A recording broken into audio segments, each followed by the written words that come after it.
Не скрою, у меня всегда вызывают смешанные чувства поступки некоторых молодых людей, когда, получив хорошее образование, сумев сделать карьеру в каком-нибудь мегаполисе или регионе, и будучи на хорошем счету у руководства, вдруг все бросают и возвращаются на родину, чтобы, в общем-то, начать все сначала.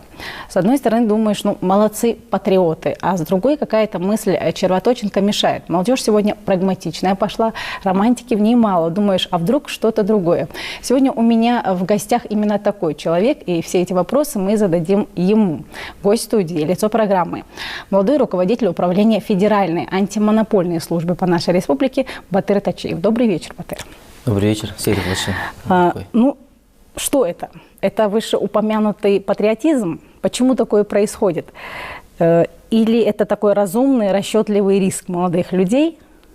Или же есть еще такое старое понятие «партия приказала»? Ну, у кого как, наверное. Бывает, ну, основное, наверное... Ну, лично у вас, вот мне интересно. Да, лично у меня это частично получается и партия приказала. Ага. И частично, когда ты накапливаешь определенный багаж опыта, да, всегда хочется тогда вернуться и поделиться им, и сделать лучше что-то у себя дома. Угу. Поэтому, наверное, и такое, получается, социальный стержень в человеке тоже заставляет его возвращаться и применять тот опыт, который накопил уже у себя дома. Ну вот, если вы позволите, в самом начале мне бы хотелось в нескольких словах рассказать о вашем карьерном росте, чтобы телезрители тоже поняли мое недоумение по поводу вашего возвращения. 2 высших образования. Это Майкопский государственный технологический университет по специальности государственное и муниципальное управление и Адыгейский госуниверситет по специальности юриспруденция. Судебный пристав, исполнитель Майкопского городского отдела службы судебных приставов. Отличием. Как? С отличием. С отличием если даже. это важно. Это важно. Итак, судебный пристав исполнителя Майкопского городского отдела службы судебных приставов по Республике Адыгея. Затем ведущий специалист и эксперт управления Федеральной антимонопольной службы по Республике Адыгея. Потом начальник отдела контроля размещения государственного заказа и антимонопольного контроля органов власти управления Федеральной антимонопольной службы по Республике Адыгея. Затем каким-то образом вы оказались в Ханты-Мансийском автономном округе Югра, заместитель руководителя управления Федеральной антимонопольной службы. И в конце 2015 года вы становитесь исполняющим обязанности руководителя управления Федеральной антимонопольной службы по Республике Ингушетия. И вот уже в феврале, насколько я знаю, в конце февраля вот этого года, 18-го, исполняется 2 года, как вы возглавляете управление Федеральной антимонопольной службы в нашей республике. Вы государственный советник Российской Федерации 3-го класса, награждены благодарностью почетной грамотой ФАС России. 33 года, сейчас вам 35. В 33 года вы становитесь руководителем такой сложной структуры. Это везение? Или это такой кропотливый, долгий труд? Во-первых, это предопределение, ну и, безусловно, это труд, безусловно. Еще в этой биографии пропущен тот отрезок времени, когда я преподавал в Майкопском государственном технологическом университете, Северо-Кавказской академии госслужбы, филиал по Республике Адыгея, в той же академии в Ханты-Мансийском автономном округе. И вот где-то год преподавал у нас в Ингушском госуниверситете. Ну вот, смотрите, помощник руководителя Федеральной антимонопольной службы России Павел Субботин, когда он вас представлял новому коллективу, вернее, старому коллективу нового руководителя, когда представлял, сказал: Батыр Тачиев талантливый и целеустремленный человек, рассчитывая, что он оправдает оказанное ему высокое доверие, все такое, что в этом случае обычно говорят. На мой взгляд, быть талантливым юристом вот катастрофически сложно. Быть талантливым можно там в каких угодно профессиях, но вот быть талантливым именно в юриспруденции – это почти невозможно. Что нужно для того, чтобы вот такое определение, такая характеристика из слов вышестоящего начальства прозвучала в адрес молодого человека? Это завышение моих возможностей. Ага. Да, безусловно, Павел Тимофеевич. Но это ваша природная скромность, наверное, в себе говорит. Но талант, да, это в юриспруденции действительно присутствует. Вот я и обучал, получается, юристов, и сам учился, и всю свою, получается, карьерную жизнь тоже их видел, разных юристов. Бывают юристы с отличием, но им очень сложно даются некоторые там, те же там, юридические понятия, там, как там суд вообще процесс проходит, и с какими доводами надо в суд приходить, какие надо умалчивать, ну и так далее. Да, одна терминология ваша чего стоит? Да, бывает. А бывает еще просто берешь на работу там человека с педагогическим образованием, но он настолько хорошо вот в юридических терминах плавает, да, вот это ему близко, он понимает. То есть понимание сути, скорее всего, и тогда уже и талант проявляется. Это, скорее всего, талант, да, в любом случае, который потом раскрывается в нужном месте. Ну, вы знаете, вполне можно сказать такую фразу о вас. Вы сами себя сделали. Да? Ну, не было такой мохнатой руки, которая устраивала в университет, заставляла заканчивать получать два высших образования, влиять на кого-то, чтобы куда-то приняли на работу. Нет, мохнатая рука в университет при поступлении была. Это моя мама. Что делала мама? Поставила, да, ультиматум. Надо поступить, поступишь. И, честно говоря, когда я учился вот, в Маяковском государственном технологическом университете на специальность государственного муниципального управления, я учился ради нее. То есть я видел, насколько ей нужен был этот красный диплом, насколько она мечтала, чтобы мы там, получили соответствующее образование и реализовали себя в жизни. Когда я учился, я думал, что это ради нее, и я доучился и взял этот диплом и сказал: вот твой диплом. Но потом в жизни, естественно, я потом понимаешь, как только трудоустраиваешься, что это все-таки не ради нее, ради себя все это делаешь. Ханты-Мансийск – это, в общем-то, прямая противоположность Адыгеи, насколько я знаю, да? Здесь юг, там север. Как вы попали туда? В 2011 году включили в кадровый резерв ФАС России на замещение вакантной должности руководитель территориального органа ФАС России. Называется название кадрового резерва. Вот. И в рамках этого кадрового резерва мы периодически проходим обучение. Один раз в год ездим в центральный аппарат, встречаемся с талантливейшими из руководителей в сегодняшней России. Это Игорь Юрьевич Артемьев. С ним встречаемся, с ним беседуем. Это руководитель ФАС России, да? Да, это руководитель ФАС России. Он открыт для диалога на любые темы. С ним можно о чем угодно поговорить. Он никогда не будет ни перебивать, ни тем более критиковать, насколько бы даже если глупо не был бы вопрос. Именно это меня покорило. А вы лично знакомы? Ну, безусловно, меня назначал. Вот. И в процессе, получается, вот в кадровом резерве, когда человек состоит, он постоянно 2 раза в год, допустим, должен отчитываться о своей работе, план работы делать, показывать себя, выступать в центральном аппарате, ну и так далее. И тех людей, которые замечает Игорь Юрьевич, ну и кадровая служба нашего управления, получается, наша служба ФАС России, они уже дальше смотрят, куда назначить человека, куда ему предложить, что предложить и так далее. Но вот мне в Ханты-Мансийске предлагали возглавить Чукотское управление Федеральной антимонопольной службы. Но так как у меня, допустим, есть бронхиальная астма, да, так как у меня есть некоторые проблемы с этим для меня, и, получается, условия Ханты-Мансийска такие довольно-таки суровые были. Жесткие, получается, да. Там в Чукотском автономном округе совсем сложно было бы, поэтому мне пришлось там отказаться. А вот ваше руководство, оно как-то учитывает и состояние здоровья, и какие-то такие другие потребности, может быть, во время перемещения кадрового? У нас самая лучшая служба в России. Да. Безусловно, это есть, честно, это есть. Даже есть по тому же показателю, где мы занимаем место вот в мировом рейтинге ФАС России, занимает 17-ю строчку в рейтинге территориальных органов конкурентных ведомств мира. Это очень хорошая позиция. Насколько мне лично известно, ни одно из наших ведомств нашей страны не занимает такую строчку. То есть в своем, получается, направлении. У нас очень динамичная, очень такая креативная служба. Ну, и я так смотрю, вот за кадровым резервом там очень такой внимательный присмотр идет. Вас отбирают, вас отправляют на учебу. Это получается, что за вами постоянно следят и вас постоянно взращивают для дальнейших перестановок кадровых, да? Да. Ну вот, да, безусловно, за этим очень внимательно следят. Допустим, при одной встрече с руководителем я заметил, как заместитель начальника управления госслужбы сидит в стороне и что-то вот пишет все время бумаги.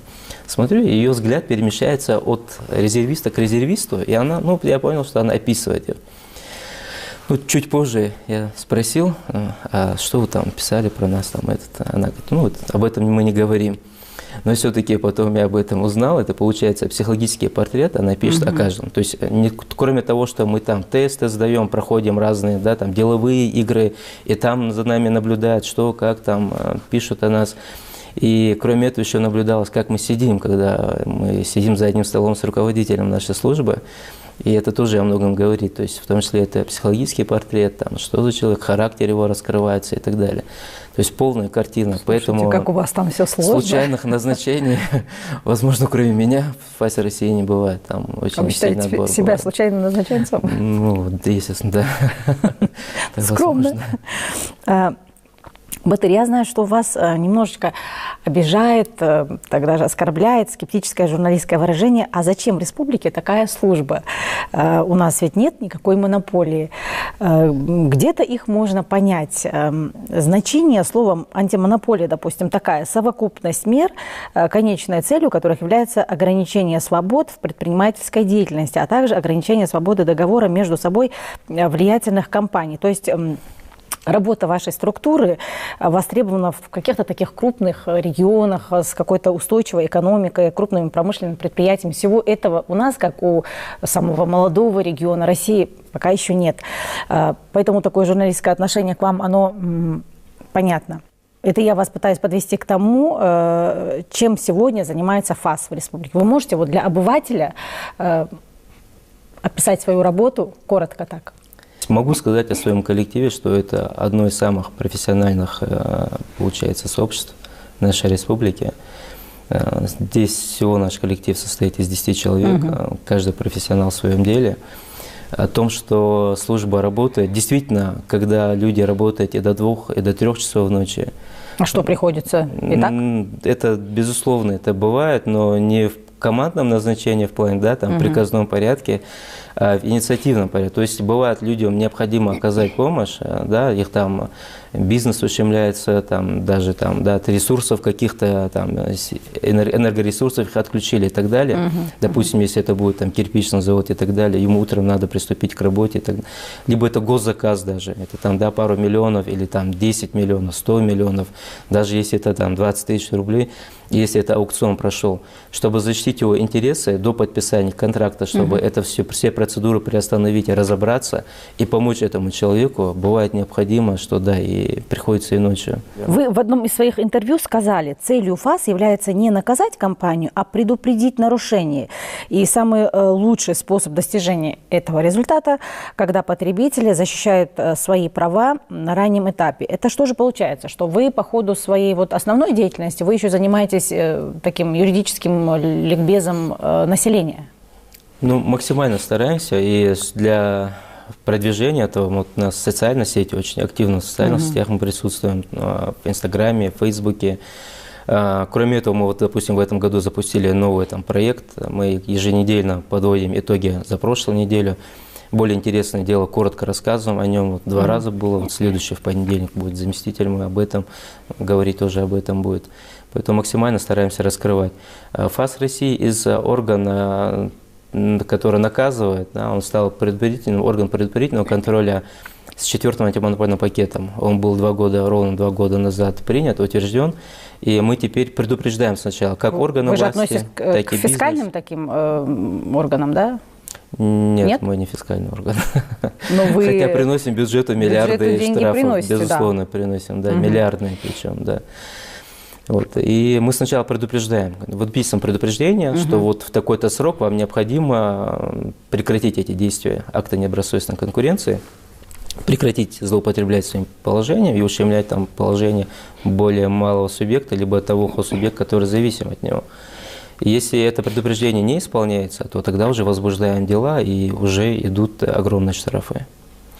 Это еще с целью, принято не только с целью там, предупредить этот бизнес, как-то защитить его коммерческие интересы, да, но и для ускорения защиты интересов других субъектов, пострадавших. То есть выписывая предупреждение, можно давать 2-3 дня на исправление ситуации. А возбуждая дело, это будет уже затягиваться на месяцы. То есть вы даете возможность Даем возможность, и при этом мы не штрафуем. Не штрафуете? Не штрафуем. Ага. Ну вы добрые. Да. Добрая организация, которая предупреждает. Вот в прошлом году мы выдали более 60 предупреждений. Это если до вступления в силу 4-го антимонопольного пакета, это, считайте, было 60 дел, более 60 дел, и это были бы очень большие штрафы. Вам прислушиваются, самое главное? Ну, в основном где-то 90% предупреждений исполняются незамедлительно. А остальные 10% они на что-то рассчитывают? 10%, честно, бывает из-за того, что специалисту, которому это было отписано, ушел в отпуск, в больничный, не передал. Ну, вот такое вот несерьезное отношение бывает. А когда начинаешь уже возбуждать дело, тут уже и руководитель его сразу, давайте не надо, мы прямо сейчас, прямо вот исполним. Но уже бывает поздно, потому что сроки вышли, необходимо бывает возбудить дело. А вот есть какое-нибудь дело вот из последнего хотя бы, чем вы вот как-то гордитесь? Вот мы защитили интересы простых потребителей. Но вся работа антимонопольного органа, она направлена, конечная, да, наша цель является защита интересов потребителя. Хотя мы защищаем бизнес, но мы защищаем ведь бизнес для того, чтобы создать конкуренцию, для того, чтобы развить конкуренцию на рынке, чтобы сделать этих субъектов больше. Когда их становится больше, они начинают соревноваться за цену своей продукции и за качество продукции. И качество представляемых услуг. Да, и безусловно от этого выигрывает, конечно, потребитель, то есть мы с вами. Хотя сегодня по тому же 4-му антимонопольному пакету нас лишили права защищать интересы физических лиц при обращении с субъектами естественной монополии, но вместе с тем все равно конечная цель, конечное благо от этого получает потребитель. В отношении «Газпрома» у нас крупные дела были возбуждены, это более 10 дел. «Газпрома»? Да, «Газпром», газораспределение. Вы пошли против всесильного «Газпрома»? Да. Ну и как? Мы не видим их всесильности. Да? Ну и чем все закончилось? Суды частично нас поддержали, но в основном суды не хотят поддерживать эту позицию. Но мы не... Дело касалось какого-то предприятия? Да, мы защищали интересы бизнеса. В данном случае это крупный, допустим, самый крупный штраф. Их было очень много, но если брать самый крупный, это кирпичный завод ООО «Барт». Вот, сумма штрафов, которые незаконно, безусловно, незаконно наложенных на этот завод, составляла более 15 миллионов рублей.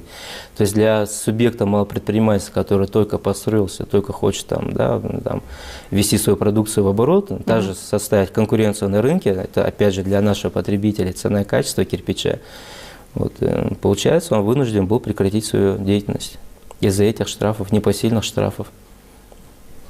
И вы помогли? Но наше решение отменено судом не потому, что оно было несправедливым. Суды признают, что это справедливо, все, что там написано, это верно, это правильно, но они говорят, это гражданско-правовой спор. Ну, то есть, если сказать словами обывателя, это не наша компетенция, а компетенция суда. Они говорят, если они хотят разобраться в этой ситуации, пусть идут к нам в суд, но не надо идти к вам. Ну, возможно, тут суд еще смущает тот фактор, что штрафы за каждое нарушение по 32, по 34 миллиона составляли на «Газпром». Бывало дело, где ущемление произошло чуть более 3000 рублей. Самое маленькое дело, да. То есть совершено нарушение на 3,5 тысяч, а штраф 32 миллиона, соответственно. Но ведь это не является, этот штраф не для того, чтобы привести «Газпром» к банкротству. Ни в коем случае. Мы, наоборот, первое ведомство, первая служба, которая заинтересована в том, чтобы любое предприятие работало, осуществляло свою деятельность, приносило доход государству, да, оказывало рабочие места, открывало и так далее. И в том числе социальную роль свою выполняло. Ни в коей мере так нельзя, но это в любом случае, это очень сильное предупреждение, этот штраф, для того, чтобы эта либо другая организация не приступали к закону, не ущемляли конкуренцию и не приводили к ограничению интересов потребителей. Несмотря на свою значимость, силу, вес. А в чем его значимость? Ну, маленький кирпичный завод в Ингушетии и великий «Газпром», я так думаю, для нас они одинаковые. Что «Газпром», что кирпичный завод. Если где-то этот кирпичный завод сможет каким-то образом влиять на рынок и ущемить интересы «Газпрома», мы станем в защиту «Газпрома» и также будем кирпичному заводу говорить, что не имеет права делать этого. То есть мы как арбитры на этом рынке, мы следим за тем, чтобы условия игры были справедливы. Самая маленькая наша функция – это надзор за соблюдение закона о рекламе. Допустим, в прошлом году мы начали смотреть, одно из дел какое было. был у нас рекламный щит в центре города Назрань, и там предлагались услуги косметолога. Это же как бы, да, мы знаем, что наши женщины туда ходят и так далее, и это очень такой вид работы, где можно нанести травму, увечить человеку, допустим, зацепив нерв лицевой, да, не дай Аллах. Очень много негативных последствий может быть с этим связано. Нам заметили мы эту рекламу из-за того, что там не было указано предупреждение о противопоказаниях, а в соответствии с законом о рекламе это предупреждение должно быть.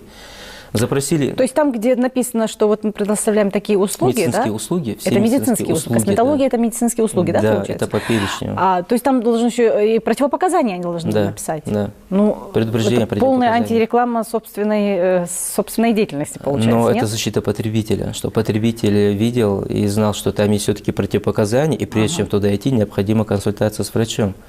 Вдруг это ему противопоказано лично. Вот в процессе рассмотрения этого дела мы узнали, что вообще этот врач, в кавычках, у него отсутствовала лицензия. То есть начали копать глубже, получилось еще хуже, да? Да, получилось хуже, что отсутствие вообще права на занятие этой деятельностью, он осуществлял эту деятельность.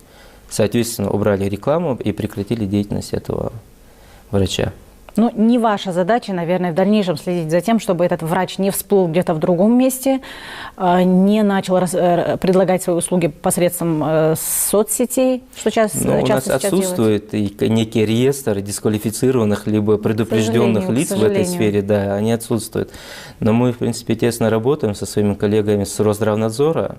Такую информацию можно им передать, если там идет какое-то злоупотребление, либо той часть, которая у нас отсутствует компетенция, да, это непосредственно их прерогатива, то мы передаем такие дела. Батыр, вы, ну, как бы долгое время, может быть, не очень долгое время, жили и работали в совсем какой-то в другой атмосфере, в другом регионе. Сравниваете? То, что было там и здесь. Конечно. И в чью пользу? Когда с Адыгеи в Ханты-Мансийск перевелся, я первые 2-3 месяца очень сильно доставал свой коллектив, потому что я им говорил, а у нас в Адыгее вот так вот было. Поэтому, придя сюда, я говорил то же самое, что в Адыгее, в Ханты-Мансийске было так вот в этом плане. Ну, Адыгея, безусловно, это прекрасный субъект России, где живут прекрасные люди. У меня только положительные эмоции. Вот все те же студенты, которые учились со мной там, встречаясь сейчас, разговаривая и возвращаясь там к Адыгее, ни одного отрицательного отзыва и эмоций даже не остается об этом субъекте. К нам было, ну, даже в начале особенно, к жителям, ну, к Ингушетии и к Чеченской республике, да, к войнахам, было исключительно теплое и добродушное отношение. И они нас выделяли среди всех других национальностей. Но и Адыгея, это было по отношению к нам. Но этот народ и эта республика, они еще запомнились тем, что у них нет абсолютно предвзятого отношения по национальному признаку, по религиозному признаку. Абсолютно такого нет. То есть они в основном смотрят на человека, на его характер, что он из себя представляет. Вот и дружба у них формируется именно исходя из этого критерия, не из национальности. Такое ощущение, что в Адыгее живут идеальные современные люди. Нет, идеальных людей нет.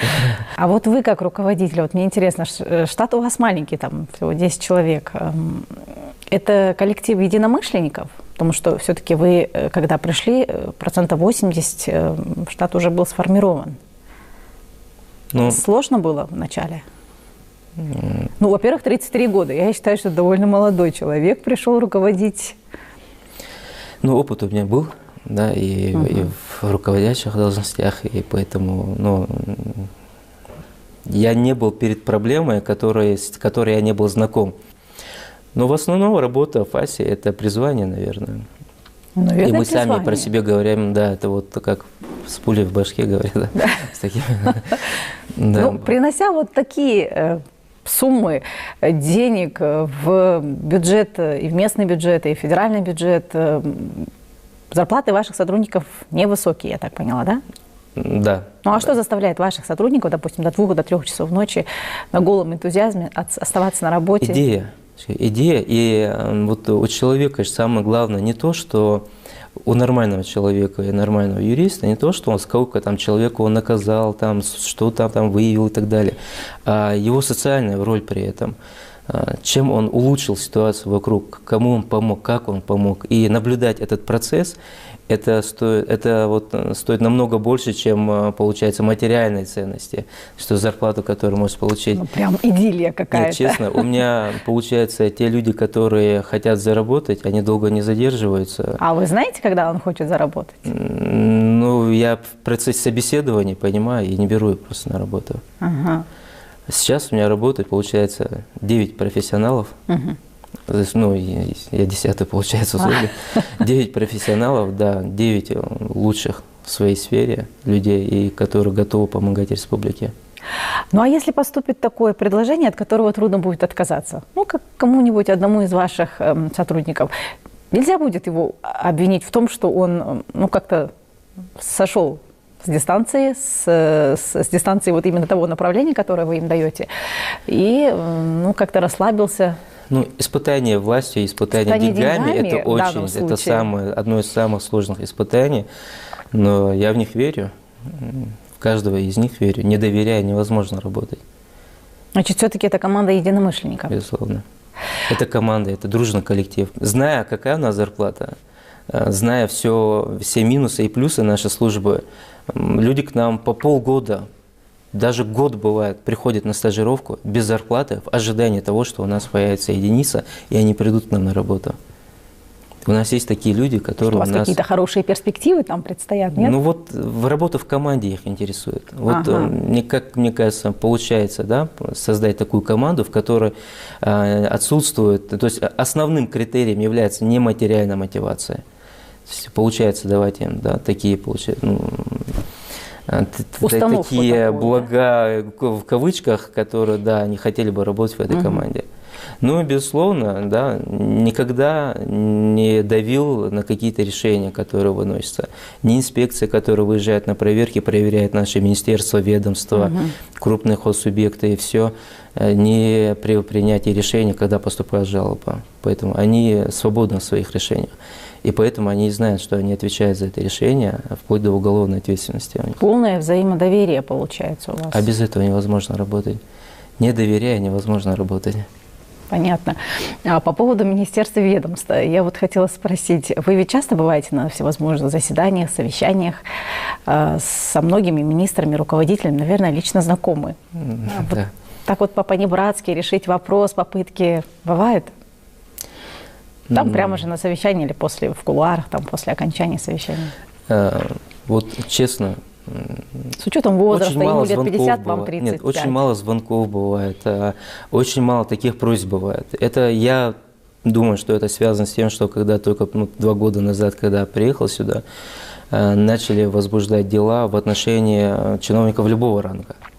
И штрафы, и проверки, и все было, поэтому и принципиальную позицию они тоже знают. Вначале с нами здоровались активно, потом дружить хотели, потом, как получается, такой механизм наказания, когда включился, и почувствовали, что за это надо будет отвечать, и отвечают, в том числе дисквалификация, и высших должностных лиц, и дисквалификацию мы тоже отправляли в суд, что это будет. После этого со мной лично перестали здороваться очень многие.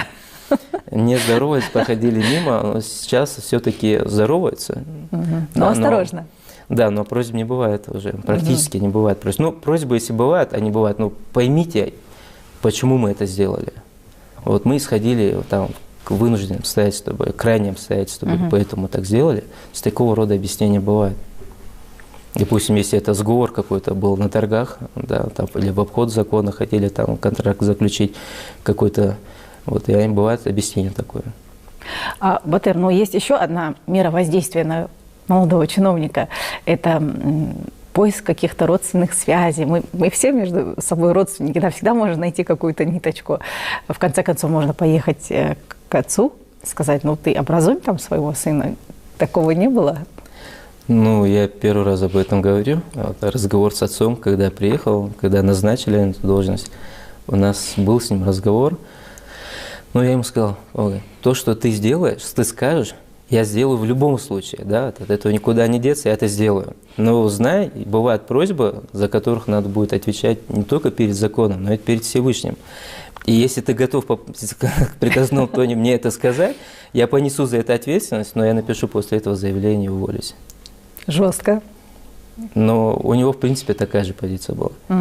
И ни разу вмешательство, вот огромная благодарность всем моим родственникам, как и да, с маминой стороны, так и с отца стороны, это дяди, тети, никогда не было вмешательства, ни разу.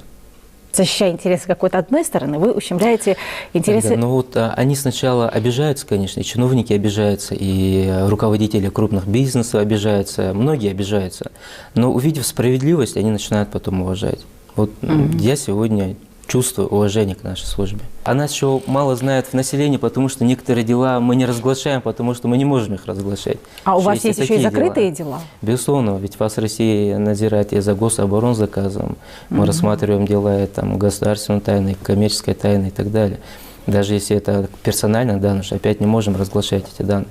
Допустим, того же чиновника высшего ранга, которому отправили дисквалификацию, я бы его назвал, безусловно, да, просто не получается. Роскомнадзор нас накажет за разглашение персональных данных. В развитии конкуренции наша служба очень большая надежда у нашей службы на развитие конкуренции в плане того, что президент России подписал в конце декабря национальный план развития конкуренции. В соответствии с этим планом развитие конкуренции является приоритетной задачей государства. И очень много ряд поручений в этом национальном плане дано, в том числе и руководителям субъектов Российской Федерации, какие действия им должны, вплоть до муниципалитетов. Сегодня даже муниципалитеты должны будут работать.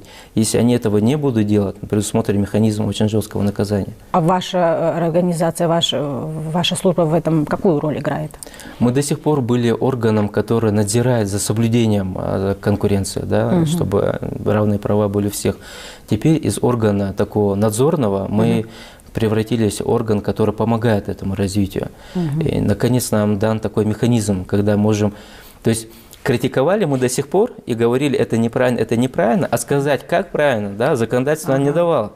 Но в этом плане мы и в минусе теперь. Теперь нам скажут, ну вот же вы теперь можете развивать конкуренцию, вот с чем вы помогли, что вы сделали?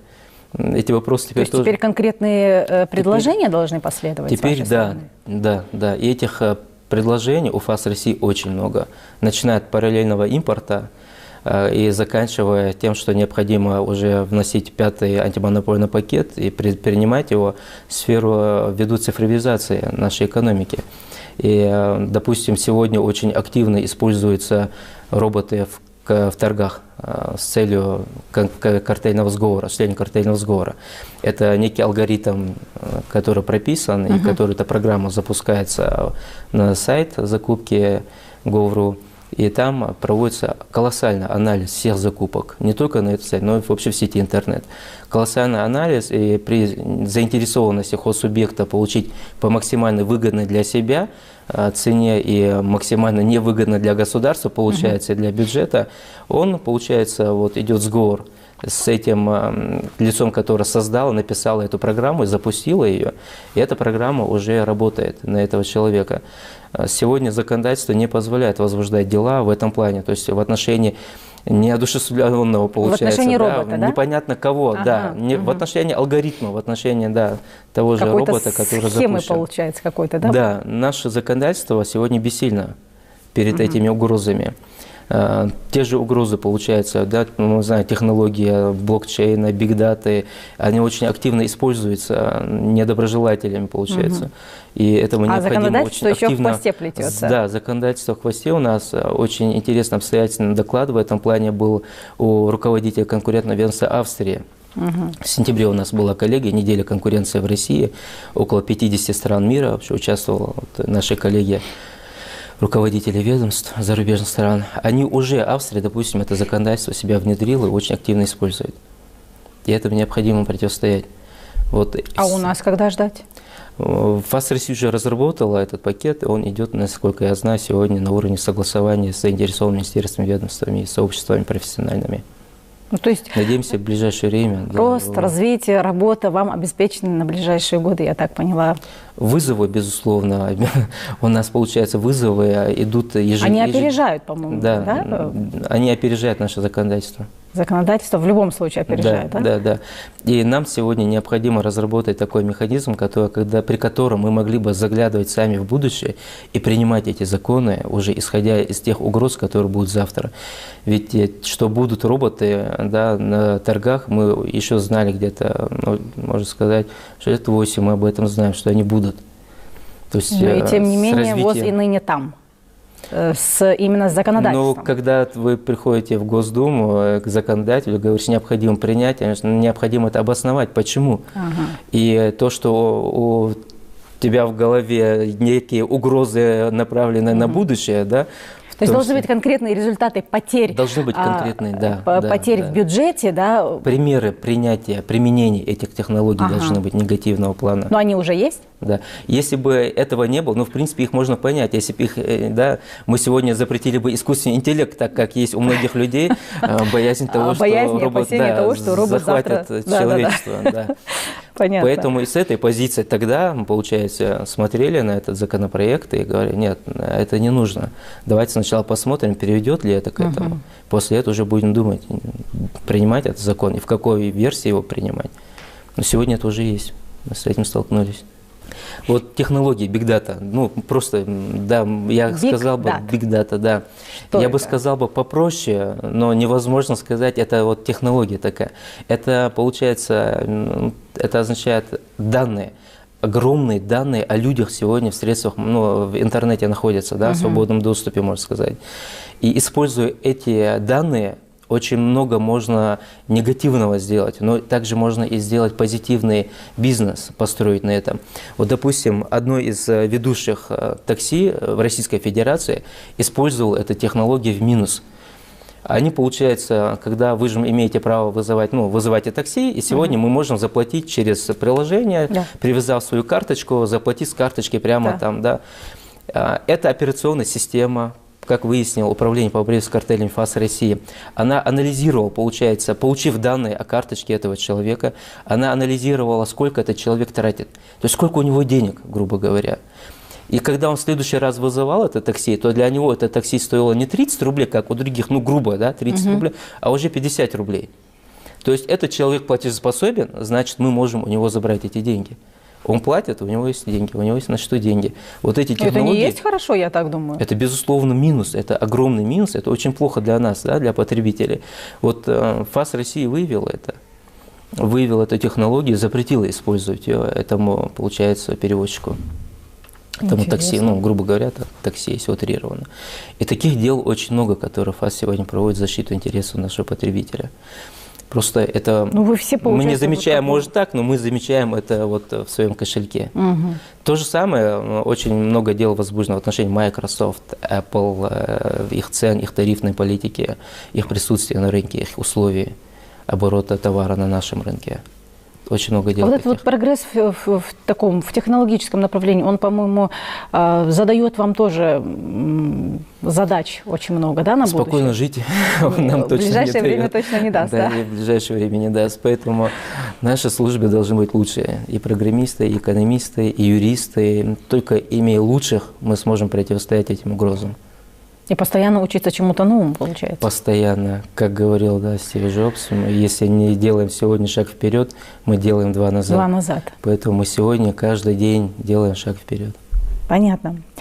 Батыр, спасибо за эту встречу. Я так думаю, что огромному количеству молодых людей сегодня было интересно вас слушать. Это, мне так кажется, разговор больше нацеленный на тех наших будущих школьных выпускников скорых, да, и тех, кто думает, кем быть, куда пойти учиться. Профессия юриста, она в последнее время немножко потеряла свою актуальность. Я так думаю, что вы своим примером доказали, что если уж быть юристом, то быть хорошим. Если быть хорошим юристом, то ты будешь востребован, и профессия тоже будет востребованной. А в любой сфере, даже если ты в шиномонтаже работаешь, нужно быть лучшим в своей сфере. И это будет гарантированный успех. у нас сегодня, благо, очень много примеров для подражания в сфере спортивных достижений. Очень много спортсменов у нас сегодня. Это очень хорошо. Мы этих спортсменов видим везде. Да? И в школе видим, и на улицах, на трафаретах видим, и по телевизору их наблюдаем. Но у нас, к сожалению, сегодня нет таких же портретов в сфере науки, людей, которые достигли высот. У нас очень много врачей, учителей, которых очень много чего достигли, не только в нашей стране, не только, получается, в своей даже сфере, они даже шли дальше, открывали разные. Мы знаем инженера, который уехал с нашей страны, живет в Норвегии, придумал то, чего нет в мире вообще.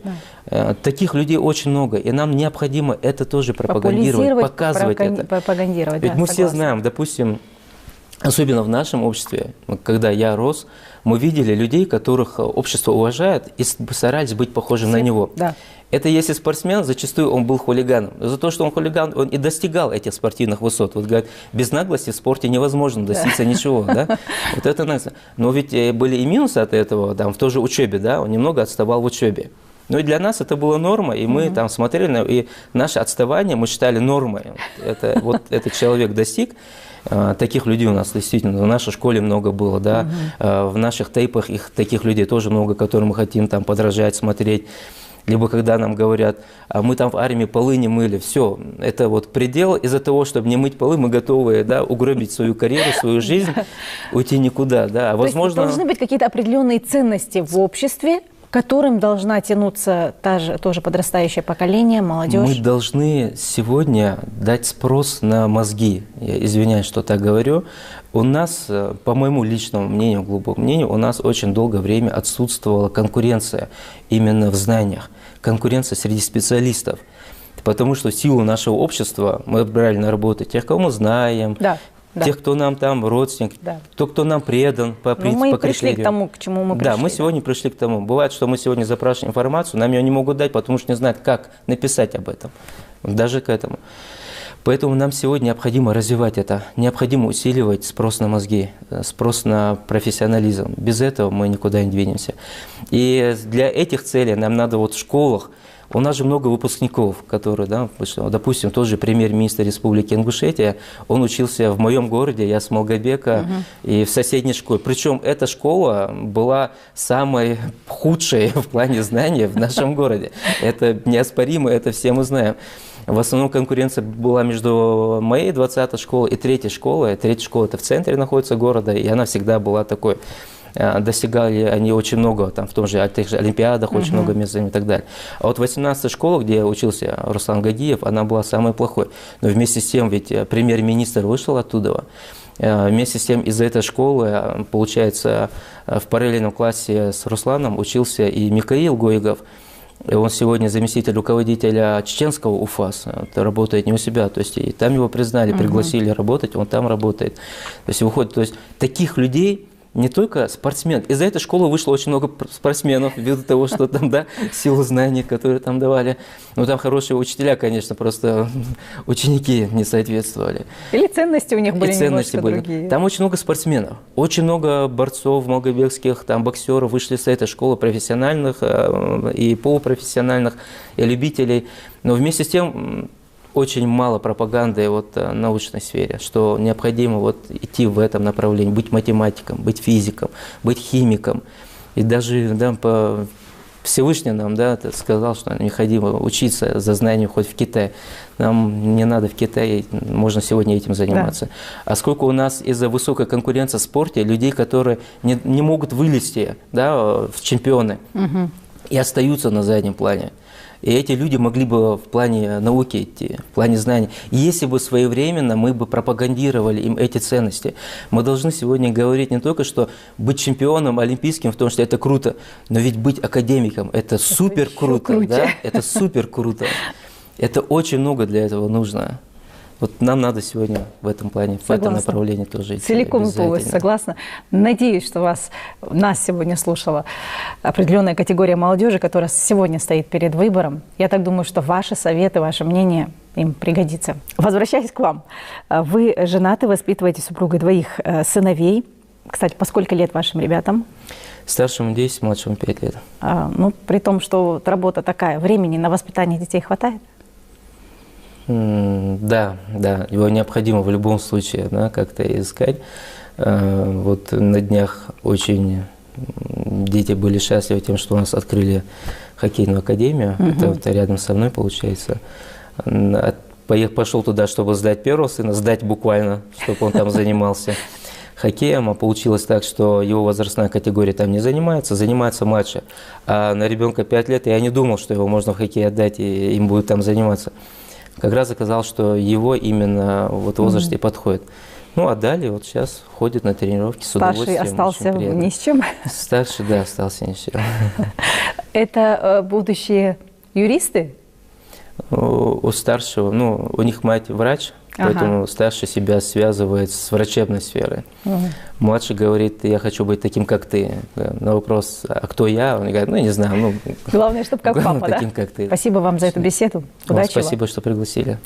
Ну, а телезрителям я напоминаю, что это была программа «Лица». А лицом сегодняшней программы был молодой, но амбициозный руководитель управления Федеральной антимонопольной службы Республики Батыр Тачиев. И пусть в жизни вас окружают только приятные лица. С вами была Ната Ужахова. Всего доброго. Адик халыш.